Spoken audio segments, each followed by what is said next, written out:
और जतिन मेरे सहयोगी ज्यादा जानकारी के साथ इस खबर पर जुड़ा है। जतिन, पाकिस्तान की चुप्पी का मायने समझ में तो आता है, लेकिन जो आतंकवाद को पनाह देने का डेंट था, क्या पाकिस्तान अब उसे रिपेयर करने में लगा हुआ है?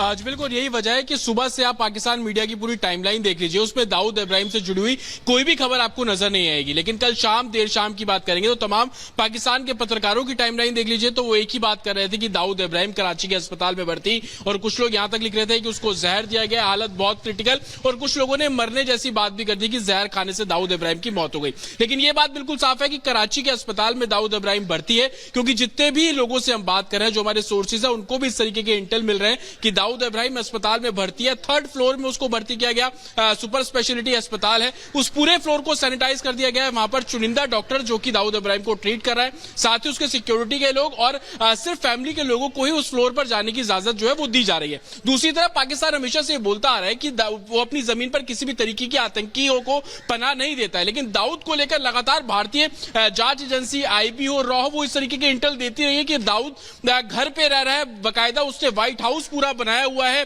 क्लिंटन रोड पर उसका घर है, तमाम सिक्योरिटी और ये सब चीजों के बारे में जानकारी पाकिस्तान एजेंसीज को दी गई, लेकिन पाकिस्तान ने हमेशा नकारा। लेकिन इसके उलट आप एक और पहलू उसका ये समझिए कि दाऊद के ही जो रिलेटिव है जावेद मियादा, जो कि पूर्व क्रिकेटर भी रह चुके हैं, उनको क्यों जरूरत पड़ी कि घर में नजरबंद कर दिया जाए, या कुछ लोग ये कह रहे हैं कि उनके घर की बाहर को सिक्योरिटी को बढ़ा दिया गया। तो तमाम ऐसी चीजें हैं जो इस ओर इशारा कर रहे हैं। सबसे पहला ये कि दाऊद इब्राहिम पाकिस्तान में है, पाकिस्तान में रह रहा था, उसकी तबीयत खराब हुई, अब जहर दिया गया नहीं दिया गया ये आने वाले कुछ समय में साफ हो जाएगा। लेकिन जो पाकिस्तानी पत्रकार है और जिस तरीके से पाकिस्तानी मीडिया ये बात कर रहा था कि जहर खाने के चक्कर में जहर उनको दिया गया, उसी वजह से वो अस्पताल में भर्ती है, तो तमाम ऐसी बातें अब निकलकर सामने आ रही हैं। स्पेशल सेल जो कि इस पूरे गैंगस्टर या यूं कहे कि आतंकियों को लेकर डील करती है दिल्ली पुलिस की, उनके सोर्सेज का भी ये कहना है कि उनके पास भी इस तरीके की जानकारी पहुंची है, लेकिन उसको वेरीफाई किया जा रहा है। पाकिस्तानी मीडिया पहले इस मामले पर तो खुलकर बोल रही थी जतिन, लेकिन अब इस मामले को आईएसआई और पाक सेना के कहने पर दबाया जा रहा है।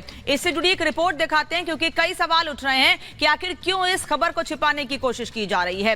क्या अपने आतंकियों को बचाने, या फिर आतंकी खुद पाकिस्तान के निशाने पर है, यह भी सवाल उठ रहा है। और पाकिस्तान मीडिया पर जिस तरह से दबाव बनाया गया आईएसआई और पाक सेना की ओर से, वो दबाव कितना काम कर रहा है इस रिपोर्ट में देखिए।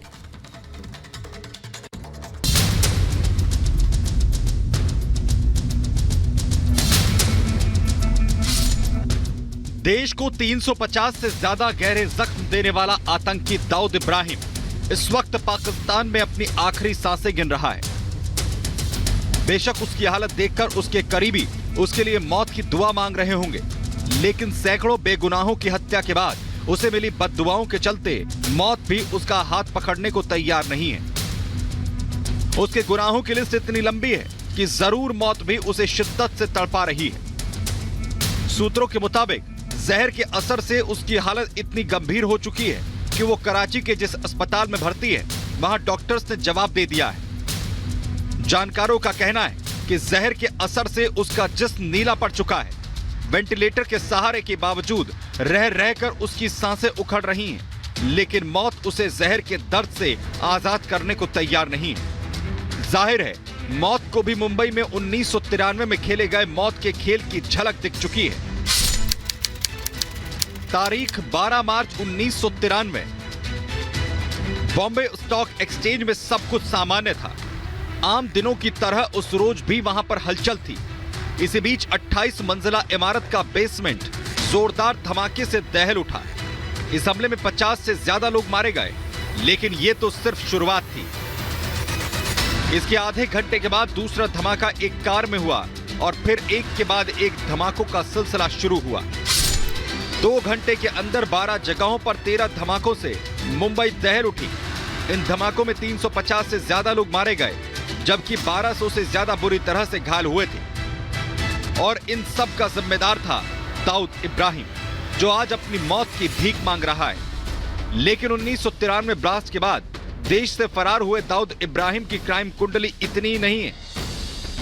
इसके अलावा भी उसने भारत में खून खराबा किया है और लंबे वक्त से भारत विरोधी गतिविधियों में शामिल रहा है। अंडरवर्ल्ड की दुनिया में उसके नाम इतने गुनाह दर्ज हैं, जितना बड़ा उसका आपराधिक कुनबा है। उसके गुनाहों की हिस्ट्री पर नजर डालें तो मुंबई धमाकों के बाद पाकिस्तान में जा बसा। वहां से तस्करी और सुपारी किलिंग के उसने धंधे चलाए। 2003 में ग्लोबल आतंकी घोषित किया गया। 2011 में दुनिया का टॉप आतंकी बन गया और दुनिया के कई देशों में इसका गैंग भी एक्टिव है। लेकिन गुनाह के दलदल में पूरी तरह से समा चुका दाऊद आज उस मुकाम पर खड़ा है जहां उसके अपने इसके लिए मौत की दुआएं कर रहे हैं, लेकिन मौत है कि इसे तड़पाने के पहले साथ ले जाने को तैयार नहीं है। Bureau report, Republic Bharat. अब वक्त हो चला है एक ब्रेक का, लेकिन इस खबर दाऊद इब्राहिम से जुड़ी हर खबर पर हर बड़ा अपडेट हम आपको देते रहेंगे। बने रहिए रिपब्लिक भारत के साथ।